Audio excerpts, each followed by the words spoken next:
વાત વડોદરાની જ્યાં ન્યૂ વીઆઈપી રોડ પર બનાવેલ કાંસનો એક ભાગ ધરાશાયી થયો। ગઈકાલે અચાનક આ ભાગ તૂટી જતા લોકોમાં ભયનો માહોલ પણ ફેલાયો।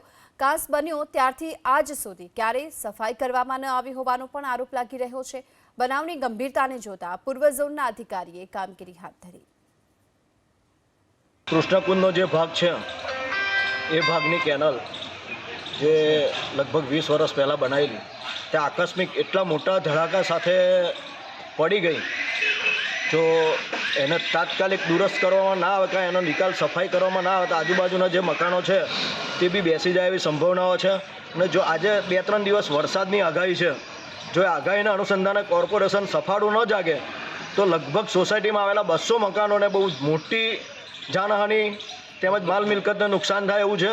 અને જે નીચેના જે એક રૂમ રસોડાના મકાનો છે કે નીચેના ભોંય તળિયાના જે મકાનો છે એમાં સંભવિત લગભગ 12 થી 15 ફૂટ પાણી ભરાવાની પૂરેપૂરી સંભાવનાઓ છે।